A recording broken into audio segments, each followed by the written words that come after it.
Seja bem-vindo ao meu canal, eu sou o John, você está no canal Reforma.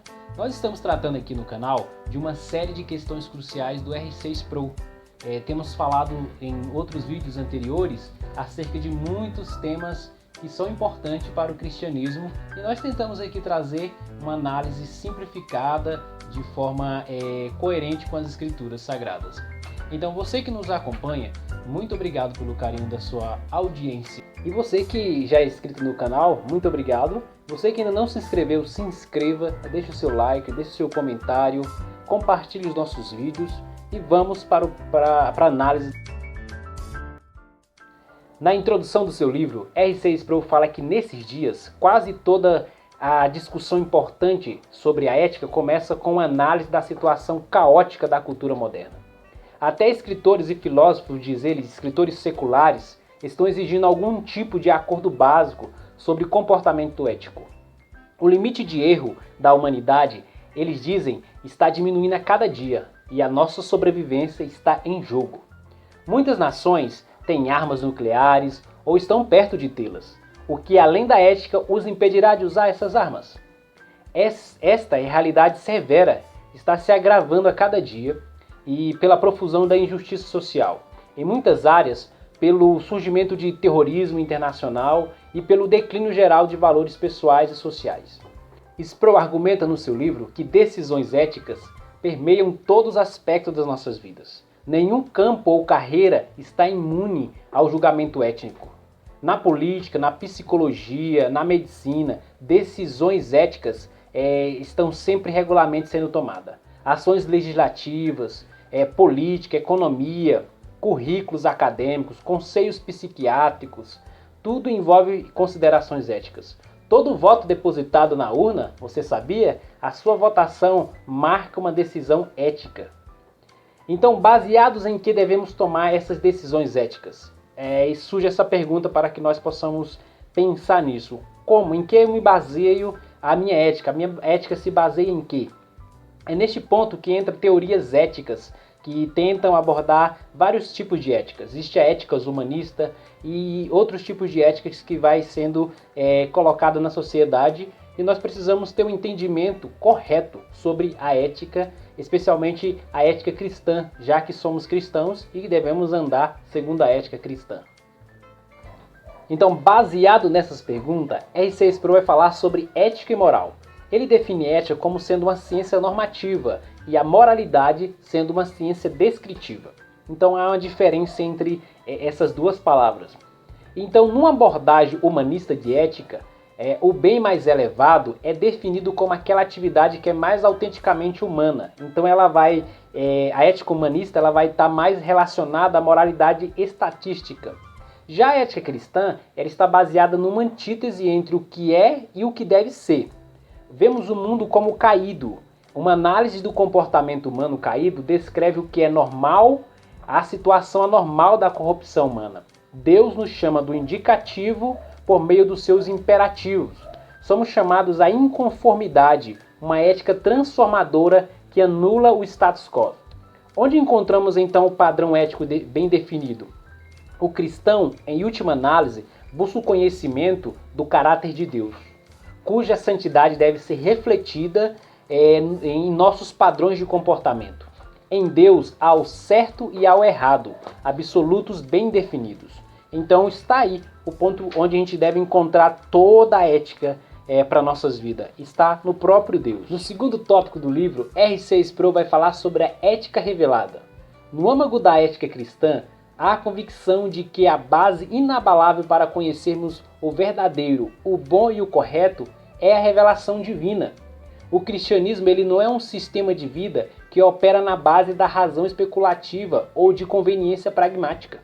Afirmamos ousadamente que Deus nos revelou quem Ele é e como espera que nos relacionemos com Ele. Deus nos revelou o que lhe agrada e o que Ele nos ordena. A revelação provê uma ajuda sobrenatural no entendermos o bem. Não somos deixados a tatear na escuridão, a tomar nossas decisões com base em meras opiniões.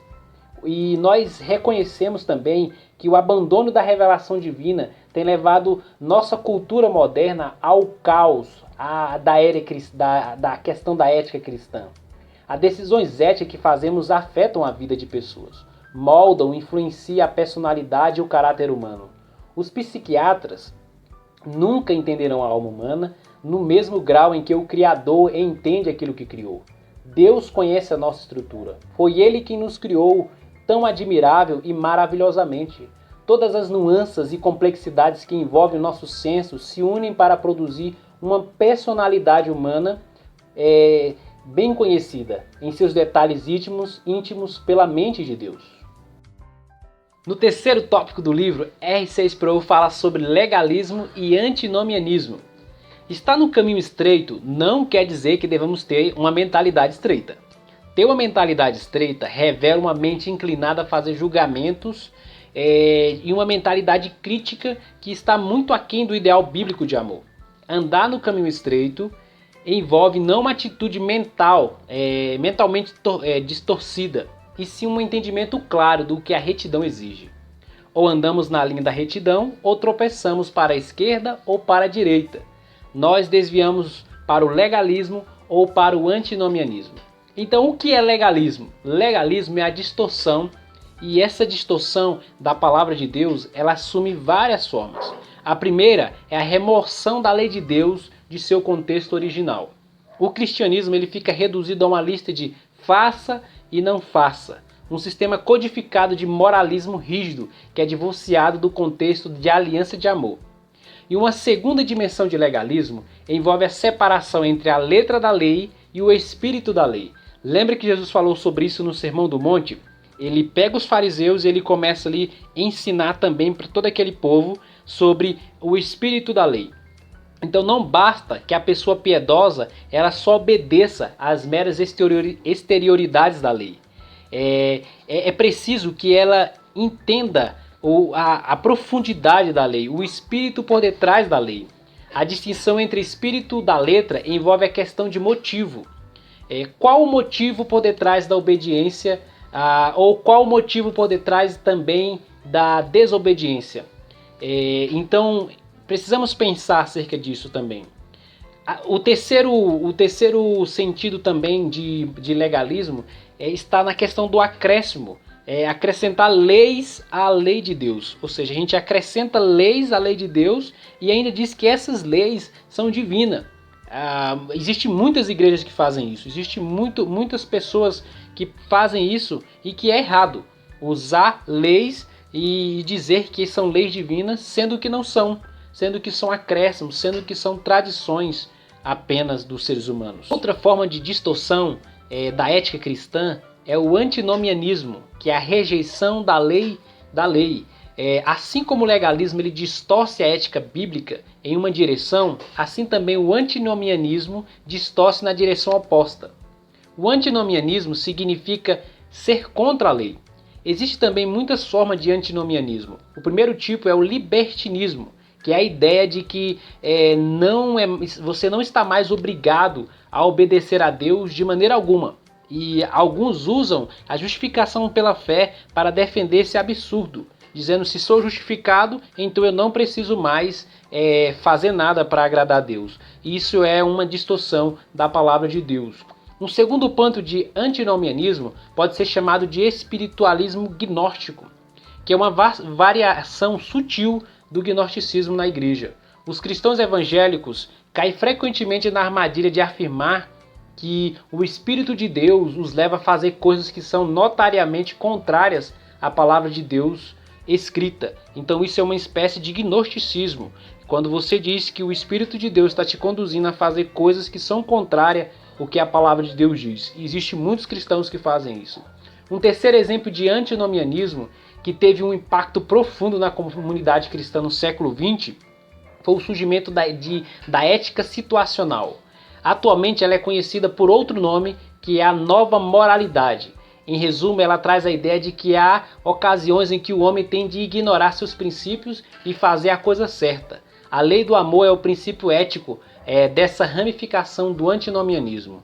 Esse também é um erro gravíssimo, é dizer que o amor é quem lidera, você deve obedecer por causa do amor. E às vezes o amor te leva a pecar, então é um erro gravíssimo também. No quarto tópico do livro, Sproul fala sobre a ética do materialismo. E aí, podemos ser ricos? Podemos ajuntar bens materiais, buscar coisas elevadas? Ou devemos buscar apenas as coisas do alto, as coisas espirituais? As escrituras rejeitam ambas as posições. Embora as coisas materiais não sejam o bem mais elevado, elas não são intrinsecamente más. Não há lugar para o ascetismo ou para o monarquicismo na igreja. A Bíblia segue o princípio de propriedade privada. Ainda que haja muitos argumentos de algum tipo de viver comunitário ou distribuição igualitária de riqueza, que essa é a única norma cristã de vida aceitável, no entanto, o conceito de propriedade privada na Bíblia está ligado inseparavelmente à ordenança da criação que santifica o trabalho. As Escrituras permitem riquezas ou não? As Escrituras nos permitem ganhar, conservar mais do que precisamos ou não? Na verdade, sim. A posse de riqueza não é condenada em nenhuma passagem do Antigo ou Novo Testamento. Os meios de obter riqueza são regulados com clareza. Exploração, fraude, desonestidade, opressão e poder político são todos condenados na Bíblia. E aí, onde entra também a questão do pobre? Sproul também não deixa de falar sobre a questão da pobreza em seu livro. Ele fala que existem categorias de pobre dentro da sociedade. E ele pega isso definido pela Bíblia, essa categoria. Ele vai falar sobre a questão do pobre como resultado de preguiça. E a Bíblia fala sobre aqueles que são pobres porque são preguiçosos e recusam trabalhar. Então também existe aqueles que são resultado de calamidade. As Escrituras reconhecem que muitos são deixados na pobreza por causa da desolação de doenças e desastre que acontece. Pessoas que nascem cegos, pessoas que nascem sem poder caminhar. Então esses são pobres também por resultado de calamidade. Existe também a categoria dos pobres como resultado de exploração. São pessoas que são exploradas dentro da sociedade e não conseguem vencer as instituições burocráticas. Aquela ideia de que o rico cada vez fica mais rico e o pobre cada vez fica mais pobre, que é uma burocracia que eles não conseguem vencer. E existe também outra categoria, que é a categoria de pobres como resultado de um sacrifício pessoal. E aí nós podemos colocar nessa categoria o próprio Senhor Jesus Cristo, que se fez pobre por amor de nós. E existem muitos que se fazem dessa forma. A Bíblia fala que esses pobres são designados pelo Novo Testamento como sendo pobres por causa da justiça de Deus. No quinto tópico do livro, R.C. Sproul fala sobre a questão da ética, da pena capital e da guerra. O assunto de pena capital tem sido tão sensível que tem colocado cristão, igreja contra igreja, conservadores contra conservadores, liberais contra liberais. E o texto bíblico que vai tratar dessa questão está em Romanos 13, do 1 ao 7, que é um texto clássico para falar a questão da referência que Deus dá o poder ao Estado para usar a espada. O governo se tornou necessário e legítimo por causa da queda do homem. O Estado foi ordenado para ser um ministro de Deus para cumprir o propósito primário de restringir o mal. E aí é que entra o poder da espada. A questão da pena capital surge quando examinamos o direito do Estado de usar a espada. O poder da espada é a arma do governo que chamamos de força da lei, sem a qual a lei representa apenas uma lista de exigências. Nas categorias bíblicas, o poder da espada é uma expressão para indicar o poder de matar. Quando aplicamos o princípio da pena capital a determinada sociedade ou determinada cultura, temos de ser cuidadosos para não nos precipitarmos na questão sem considerar outras ramificações do ensino bíblico. E também existe a ética da guerra. E dentro da ética da guerra ele separa 3 pontos que podemos tratar para entendermos a ética da guerra: o ativismo, o pacifismo e o seletivismo. O ativismo ele vai falar que toda guerra é permissível. O pacifismo vai falar que o cristão não pode se envolver com a guerra. E o seletivismo fala que o cristão ele pode envolver ou não, dependendo das circunstâncias e das situações específicas que têm que ser avaliadas em cada ocasião para discutir que lado tem a causa justa a defender. No 6º tópico do livro, já terminando, ele vai falar sobre a ética do aborto. Aborto é uma questão monumental que acende debates acirrados. A gente olha na mídia e vê muitos casos, muitas discussões, países que já liberaram o aborto, e é uma luta constante em destruição da vida. E como a Bíblia fala acerca dessa questão? A Bíblia ela condena a questão do aborto, ainda que nós não temos de forma explícita textos que falam sobre isso, mas se nós lermos o texto bíblico, vamos entender que a Bíblia toda ela é pró-vida, ela fala sobre a questão de manter a vida. Por isso, o aborto na Bíblia é condenável. E a igreja ela tem o direito, sim, de advogar diante das legislações civis acerca deste assunto. Ela precisa ir realmente e falar acerca da vida, acerca daquilo que é real das Escrituras Sagradas. Então, a Bíblia é contra o aborto. Para fechar o seu livro, R.C. Sproul fala sobre a ética e a consciência. Quão importante é termos uma consciência limpa, uma consciência saudável, uma consciência sem erros.